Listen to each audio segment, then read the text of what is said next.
பாஜக தாவேகா கூட்டணி அமைய வாய்ப்பு இருப்பதா சொல்றாங்க. எப்படி பாக்குறீங்க? இதுதாங்க அடுத்த கேள்வி, எனக்கு புரியாத கேள்வி. அவங்க 3 பேரும் ஒன்னா தாங்க இருக்காங்க. எப்ப இன்னும் இங்கிருந்து அமையும்னாக்க புரியலையே. தாவேகா மாட்டிக்கிட்டு முடிச்ச உடனே யாருங்க வந்தா? ஹேமா மாலினி வர்றாங்க, வானதி சீனிவாசன் வர்றாங்க, தமிழிசை சவுந்தரராஜன் வர்றாங்க, அண்ணாமலை வர்றாரு, நயனா நாகேந்திரன் வர்றாரு. வெவ்வேற கட்சி அவங்க. அண்ணாமலை இது பழனிசாமி இது பண்றாரு, எங்களோட இணைய இருக்கிறாருங்கிறாரு. அவங்க கட்சி கூட்டத்தில் தாவேகா கூடி பறக்குது. தாவேகா கட்சி கூட்டத்தில் கூட தாவேகா கூடி பறந்து நான் பார்க்கல. பழனிசாமி நடத்துற கூட்டத்தில் தாவேகா கூடி பறக்குது. தினகரன் தான் கேட்டார், தான் கட்சிக்கு நடத்துற கூட்டத்தில் எது இன்னொரு கட்சிக்காரன் கூடி பறக்கிறத பார்த்துட்டு வந்து விட்டார்கள் சொல்ற ஒரு வெக்கங்கட்ட தலைவன் இப்பதான் நான் பாக்குறேன். அந்த மாதிரி மாணவக்கம் எல்லாத்தையும் சூடு சோறு எல்லாத்தையும் இழந்து பழனிசாமி போறதை நம்ம பார்க்கிறோம். வேற ஒரு கட்சிக்கு கொடி பறக்கிறத பார்த்துட்டு நாங்கள் இணைகிறோம் சொல்ற ஒரு தலைவன் பூலோகத்துல எங்கேயா உண்டா? இந்த கூத்தெல்லாம் இதுக்கப்புறம் தான் நடக்குது. இதுக்கு ஆதரவா பேசிக்கிட்டு உங்க மாதிரி ஆளுகளும் வர்றீங்க, என்ன பண்றது? அரசியல் ரொம்ப தமாஷா தான் இருக்கு. நாங்க பார்த்த அரசியல் வேற, இந்த அரசியல் வேற. விஜய் கொள்கை எதிரின்னு சொல்லியிருந்தார் சார் பாஜக. எந்த கொள்கைக்கு அவங்க எதிரின்னு சொல்லுங்க முதல்ல. இவரு என்ன கொள்கையை வச்சிருந்தாரு, எந்த கொள்கைக்கு பாஜக எதிரி, அது சொல்ல. நீ அது எழுதி கொடுத்தத படிச்சுட்டு போயிட்டாருங்க. அங்க மதவாத கொள்கைக்கு எதிரி, மதவாத கொள்கை அவர் சொல்லட்டுங்க, அவரை சொல்லுங்க. இல்ல, இவர் பெரியார கொள்கை தலைவரா வச்சிருக்காரு சார். பெரியார கொள்கை தலைவர் சொல்றாரு, எங்கள் கொள்கைக்கு எதிரின்னு சொன்னாரு. அடுத்த கேட்டாங்க கொள்கை என்னன்னு கேட்ட போது இன்னைக்கு வந்து அவர்கிட்ட வக்காலத்து வாங்குற நீங்க தாங்க பதில் சொல்லிட்டு இருக்கீங்க. நீங்க தானே அவருக்காக வக்காலத்து வாங்கிட்டு வரீங்க. அதெல்லாம் கொஞ்சம் எழுதி அனுப்பி விடுங்களேன். ஒரு ஒரு வாலண்டியர் பண்ணுங்களேன், சமூக சேவை மாதிரி விஜய் சேவைன்னு பண்ணுங்களேன். விஜய் அவர்களும் உங்களை காப்பாற்றுவதற்கு நாங்கள் இருக்கிறோம், தைரியமாக இருங்கள், உங்களுக்கு ஆதரவாக நாங்கள் பேசுகிறோம்னு சொல்லி போடுங்களேன். அவருக்கே தெரியாத விஷயத்த நீங்க ஏன் பேசுறீங்க, வக்காலத்து வாங்குறீங்க? உங்களை விட்டா அவருக்கு யார் இருக்கிறா? இந்த கூட்டணி அமைஞ்சா அது திமுகவுக்கு ஒரு பெரிய பாதிப்பா இருக்கும். 49ஆம் வருஷத்துல சொல்றது தானே புதுசா. நீங்க சின்ன பையன், உங்களுக்கு என்ன தெரியும்? 49ஆம் வருஷத்தை பார்த்துக்கிட்டாங்க. 70 வருஷமா திமுக அழிஞ்சு விடுன்னு சொல்லிட்டாங்க. இப்ப புதுசா வந்திருக்காரு இவரு. ஒரு கேள்வி உங்களை பார்த்து கேட்கட்டுமா? சீமான் ஒருத்தர் இருந்தார், ஞாபகம் இருக்கு உங்களுக்கு? அவரை பத்தி நீங்க பேசுறதே இல்லையா? என்னாச்சு? டிபேட்டுக்கு அவருடைய பேச்சு வர்றது சம்பந்தம் அண்டார்டிகாவில் பனி புயல் சீமானுடைய கருத்தை என்ன பற்றி சொல்லியிருக்கான்னு பேசின ஆளுங்க நீங்க. இன்னைக்கு ஏங்க பேசவே மாட்டேங்கிறீங்க? அதைத்தான் விஜய் கிட்ட சொல்றேன், தம்பி இவங்களை நம்பாத, அடுத்த ஆள் வந்தா உன்னை விட்டுட்டு போயிடுவாங்க, ஜாக்கிரதை, அவ்வளவுதான் நம்ம சொல்லணும். இன்னைக்கு சீமான அடையாளம் திரும்பிட்டார், காணாம போயிட்டார். மூச்சுக்கு 30 கேள்வி கேட்பீங்க, சீமான் சீமான் சீமான். இன்னைக்கு இல்ல, விஜய் வந்துட்டார். இன்னைக்கு விஜய் விஜய் விஜய் வேற ஒருத்தன் வந்துட்டாக்கா அவன் அவன் அவன் போயிடுவீங்க. விஜய்க்கு நான் சொல்றேன், ஜாக்கிரதப்பா, யூடியூபை நம்பாத, உன்னை எந்த நேரத்தில் தூக்கி தொப்புன்னு கீழே போடுவாங்கன்னு தெரியாது, ஜாக்கிரதையா இருந்தீங்க. இதை நம்பிக்கிட்டு நீ அரசியல் நடத்தாது, அவ்வளவுதான் சொல்றேன். இல்ல, என்னதான் விஜய் மேல இப்ப தனிப்பட்ட முறையில நிறைய விமர்சனங்கள் வந்தா, அவருடைய செயல்பாடுகள் சரியில்லைன்னு சொன்னாலும் ஒரு 3 வாரம் பயணம் போனாரு, அந்த கூட்டத்தை பாத்தீங்களா? அதான் மறுபடியும் அதான் சொல்றேன், ஆட்டோ சங்கர்னு ஒரு கொலைகாரன் தூக்கு தண்டனை கொடுத்துட்டாங்க, மத்திய சிறையில் இருக்காரு, சென்ட்ரல் ஜெயிலில். அவருக்கு ஹார்ட் ப்ராப்ளம் வந்தது, இதயத்தில் ப்ராப்ளம் வந்தது. தூக்கு தண்டனை கைதிகள் வந்து ஆரோக்கியமாக இருந்தால் தான் தூக்கத்தில் போடணுங்கிறது ஒரு ரூல், உலகம் முழுவதும் உள்ள ரூல். அதுக்காக அவர் வந்து பொது மருத்துவமனையில் இருக்கிற இதய நோய் டிபார்ட்மெண்ட்டு கூப்பிட்டு வர்றாங்க. நான் என் டிபார்ட்மெண்ட் நான் போகிறேன், எங்கள் டிபார்ட்மெண்ட்டு பக்கத்தில் தான் அவங்க டிபார்ட்மெண்ட். 2 பக்கமும், இந்த பக்கம் 1000 பேர் நிற்கிறான், இந்த பக்கம் 1000 பேர் நிற்கிறான். பெரிய கூட்டம் நின்றுட்டு அப்படியே யாரையோ எதிர்பார்த்துது. நான் யாரோ அரசியல் தலைவர் வர்றாரு போட்டிருக்கேன், ஆர்ட் டிபார்ட்மெண்ட்டுக்கு வரேன். ஏன்னா பிரசிடென்ட் ஆஃப் இந்தியாவிலேருந்து எல்லாம் வந்துட்டு போவாங்க. அதனால யாரோ பெரிய விஐபி வர்றாங்க போட்டிருக்கு, யார் வர்றாங்கன்னு நின்று வேடிக்கை பார்த்து, யார் வர்றாங்க? ஆட்டோ சங்கர்.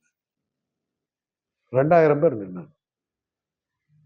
நயன்தாரா சேலத்தில் நகைக்கடை திறக்க வர்றாங்க, 3 லட்சம் பேர். சேலம் ஸ்தம்பிச்சு போச்சு, நடக்க முடியல. அன்னைக்கு நான் சேலத்துல ஊர்ல மாட்டிக்கிட்டேன்.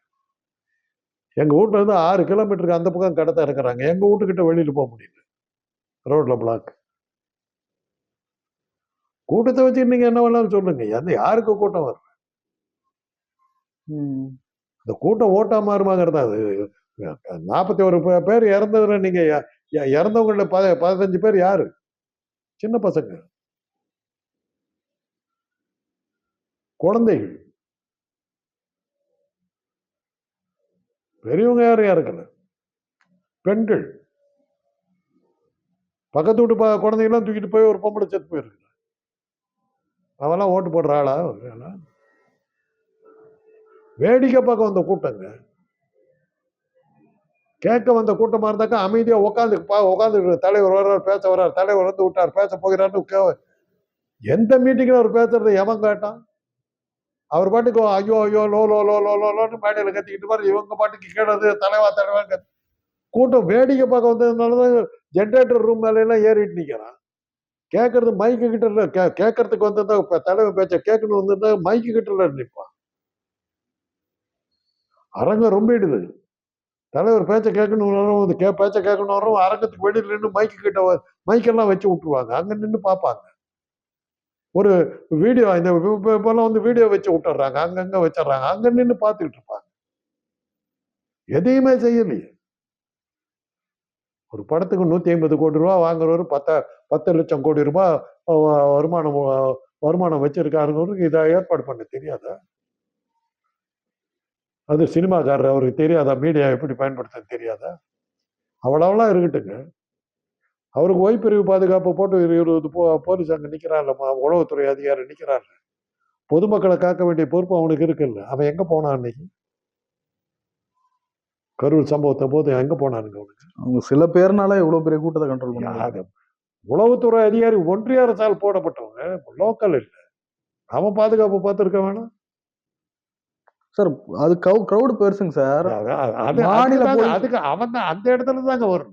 அவங்க விஜய் பாதுகாப்புக்கு வராங்க சார். விஜய் பாதுகாப்புக்கு வருவது, அந்த கூட்டம் இவரை ஏறி மதிக்கிறதுக்கு வந்து சான்ஸ் இருக்குது. அங்க போனவன்னு என்ன சொல்லிருக்கணும்? கூட்டம் இவ்வளவு மோசமா இருக்குது, நீ பேசாதுன்னு சொல்லிட்டு அப்படியே கூட்டிட்டு போயிருக்கணும் இல்ல? அந்த வேன் கூட்டத்துக்குள்ளார நுழையுது, அந்த அதிகாரிகள் உள்ளதானே உட்கார்ந்துட்டு வந்திருப்பான். என்ன பண்ண அவன்? யாரு கேட்டீங்களா? யாராவது இவ்வளவு வக்காலத்து வாங்குறீங்களே, அந்த அதிகாரிகளுக்கு சேர்த்து வக்காலத்து வாங்குறீங்களே, சொல்லுங்க பதில். அப்ப அவங்க என்னத்துக்கு சம்பளத்தை கொடுக்குறீங்க நீங்க? யாருக்கு அப்ப உண்டு காசு? ஏன் வரி பணம்? உங்க வரி பணம். உண்டு கொடுத்துட்டு 41 பேர் சாவடிச்சுட்டு ஜாலியா அவன் போயிட்டான், உளவுத்துறை அதிகாரி. பதில் சொல்ல வேணாம் அவன்? ஒன்றிய அரசு பதில் சொல்ல வேணாம்? அந்த 10 அதிகாரி என்ன பண்ணாங்கிறதுக்கு ஒன்றிய அரசு இன்னைக்கு வந்து ஏதாவது பதில் சொல்லுச்சா? அமித்ஷா தானே பதில் சொல்லணும், உள்துறை அமைச்சர் அவர் தானே. அந்த உளவுத்துறை அதிகாரிகள் என்ன பண்ணாங்க? சிபிஐ போட்ட எல்லாத்தையும் காப்பாத்துறது தான் சிபிஐ போட்ட. ஒரு 500 வருஷம் கழிச்சு வரும் தீர்ப்பு வராது, சிபிஐ அறிக்கை வரும் 500 வருஷம் கழிச்சு.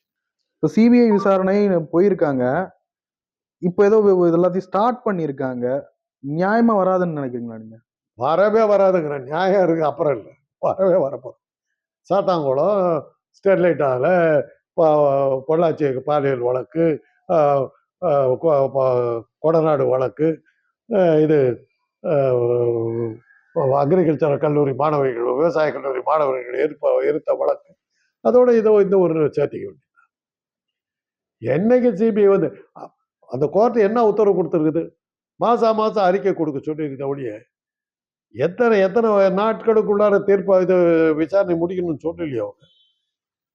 சிபிஐ விசாரணை போட்டாச்சு, இவ்வளவு நாளுக்குள்ளார முடிக்கணும்னு சொல்லல அவங்க.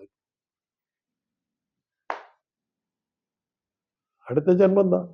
உங்க பேரம் பேத்தி, கொள்ளு பேரம் பேத்தி யாரும் விஜய்னு ஒரு ஆள் இருந்தாலும் ஒரு 500 வருஷத்துக்கு முன்னாடி, அப்ப இந்த மாதிரி ஒரு சம்பவம் நடந்ததுன்னு சொல்லி புதைப்பொருள் ஆராய்ச்சியில கண்டுபிடிச்சா தான் உண்டு. விஜய்க்கு வாழ்த்துக்கள். அதனாலதான் அவர் உடனடியா சொன்னாரு, நியாயம் வென்று விட்டதுன்னாரு. அப்புறம் தான் சொன்னாங்க, அவங்களும் ஒரு போலீஸ் தாங்க, அவங்க தீர்ப்பு கொடுக்க மாட்டாங்க, கேஸ் தான் நடத்துவாங்க, கோர்ட்டு தான் தீர்ப்பு கொடுக்கணும், அதெல்லாம் நீங்க அப்படி சொல்ல. அப்புறம் தான் நியாயம் வெல்லும் அப்படின்னு மாத்தினார். சிபிஐ போட்டோன்னு ஜெயிச்சு தப்பிச்சிட்டோன்னு நினைச்சிட்டார். ஒருவேளை ஆட்சி மாறிச்சுன்னு மத்தியில் ஆட்சி மாறி ஒரு இதாச்சுன்னா இந்த கேஸ் எடுத்தாங்கன்னா மாட்டிக்கிறதுக்கு சான்ஸ். என்னைக்கு ஆட்சி மாறுறது, என்னைக்கு இது பண்றது பார்ப்போம். தாவேக்காவினர் வெளிநாட்டு யூடியூபர் ஒருத்தர்கிட்ட போயிட்டு மாட்டிக்கிட்டு யார் அவர் விஜய்னு கேக்குறாரு. அவர் வந்து தாவேக்கா தொண்டர்கள் சொல்றாங்க அவர் சீஃப் மினிஸ்டர் ஆஃப் இந்தியான்றாங்க. அவ்வளவுதான். விஜய் ரசிகர், விஜய் ரசிகர்னு சொன்னா வேற ஒண்ணும் தேவையில்லை. அவன் அவன் அவன் புத்தி அவ்வளவுதான் இருக்கு முடியும். வேற என்ன பண்ண? விஜய் ரசிகன் சொன்னாவே போதுமே. அது அவங்க அதெல்லாம் ஆச்சரியப்படுத்த ஒண்ணும் இல்லை. அவங்க கரெக்டா சொல்லியிருந்தாதான் அவங்களுக்கு தெரிஞ்சது சிஎம் தான். சிஎம் தான், சிஎம் ஆஃப் இந்தியா. அதாவது அந்த பதவி ஒருவேளை அந்த புது பதவி ஒன்று கிரியேட் பண்றாங்களே இவருக்காக. ஏன்னா பிரைம் மினிஸ்டர் மோடிக்கு கீழே ஒரு சிஎம்மா இந்தியாவினுடைய சிஎம்மா இருப்பாருன்னு நினைக்கிறேன். அப்படிதான் அமித்ஷா பிளான் பண்ணியிருப்பார். அதான் அதுவும் ஒரு ஜோக் போட்டாங்க. 5-6 பேர் இருக்கிற இடத்துல ஜாக்கிரதையா பேசுங்க, அதில் விஜய் ரசிகர் கூட இருந்தாலும் இருப்பாங்க, ஜாக்கிரதையா பேசுங்க. அது அந்த காலத்திலேயே நடந்ததுங்க. எம்ஜிஆர் கார்டு கவர் எல்லாம் அப்போ லெட்டர் எடுத்தது கார்டு கவர், இன்னைக்கு அதெல்லாம் என்ன போயிடுச்சு. கார்டு கவர்லாம் அடிக்கிறது வந்து சென்ட்ரல் கவர்மெண்ட் போஸ்டல் டிபார்ட்மெண்ட் தான் அடிக்கும். தேர்தல் அறிக்கையில் விடுறாரு, கார்டு விலையும் கவர் விலையும் குறைப்பேன்னு போட்டாரு. கலைஞர் கேட்டாரு, எத்தனை நாளையா ஸ்டேட் கவர்மெண்ட் கார்டு கவர் அடிச்சதுன்னு கேட்டாரு. அப்புறம் தான் அவருக்கு தெரிஞ்சது நம்ம அடிக்கிறது இல்லை. சினிமாக்காரனுங்களுக்கு அவ்வளவுதாங்க இருக்கும், அவ்வளவுதான் இருக்கும்.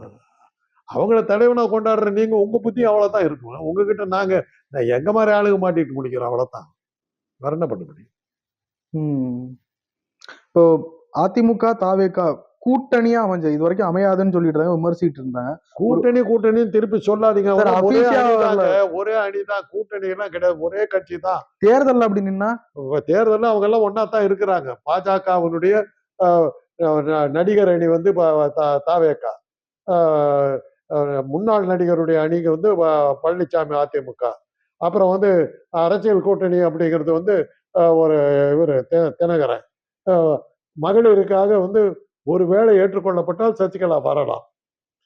அதுக்கப்புறம் வந்து உதிரி கட்சிகள் கூட்டணிங்கிறதுல வந்து நாட்டாக்கா, பாமக, தேமுதிக எல்லாம் வர்றாங்க. எல்லாம் ஒரே கட்சி தான். இன்னைக்கு ஒண்ணு விஜய்க்காக வந்து பேசுற அரசியல் கட்சி யாருன்னு பாத்தீங்கன்னா வானதி சீனிவாசன் ஒரு கட்சி, அண்ணாமலை ஒரு கட்சி, நயினார் நாகேந்திரன் ஒரு கட்சி, ஹேமாமாலினி ஒரு கட்சி, இவங்கெல்லாம் தமிழரசு தமிழிசை ஒரு கட்சி. எல்லாரும் வெவ்வேறு கட்சி நான் சொல்லுவீங்க, நீங்க அதெல்லாம் பிரிச்சு போடுவீங்க. ஒரு கதை அந்த காலத்துல வந்து 2 பேத்துக்குள்ள 2 பொம்பளைக்குள்ள சண்டை நடந்தது. ஒரு பொம்பளை கையில் இருந்த தொடப்பத்தில் ஓங்கி அடிச்சுட்டா. கோர்ட்ல கேஸ் போட்டாங்க. அந்த அடி வாங்கின பொண்ணோட வக்கீல் சொல்றாரு, ஒரு தொடப்பத்தில் எடுத்து எங்க இவ்வளவு பெருசு போட்டீங்க. நீதிபதி கிட்ட அவர் சொல்றாரு, தொடப்பத்தில் 70 குச்சி இருந்தது, 70 தொடப்பத்தில் அடித்ததான் கணக்குன்னார். கோயம்புத்தூர்ல 60 அடி ரோடுன்னு ஒரு ரோடு இருக்குது, அதுக்கு அந்த பேர் வந்தது காரணம். அப்ப அந்த அம்மா அந்த தெருவில் இருந்துதான் 60 தொடக்கத்தில் அடி வாங்கினவோ, இது 60 அடி வாங்கினவோ, 60 அடி வாங்கினவோ அப்படின்னு சொல்லி அது பேர் வந்து. ஆனால் தான் 60 அடி ரோடுன்னு அந்த ஊருக்கு அந்த ரோடுக்கு பேர் வந்தது. அது மாதிரி இருக்குது நீங்க பேசுறது. என்ன கேட்டீங்க? அது கூட்டணி, அதான் தேர்தல் கூட்டணி அதிமுக தாவேகா. அதுக்கு தான் இந்த உதாரணத்தை சொல்ல வந்து கேட்டு மறந்து போச்சு. கூட்டணி எல்லாம் கிடையாதுங்க, ஒரே கட்சி தான். அதாவது வானதி சீனிவாசன் ஒரு கட்சி, இது ஒரு கட்சின்னு சொல்றீங்க. ஒரே தொடப்பம் தான், எல்லாம் சேர்த்தா ஒரே தொடப்பம் தான். தனித்தனியா பிரிச்சு போட்டு சொல்லிட்டு இருக்கீங்க.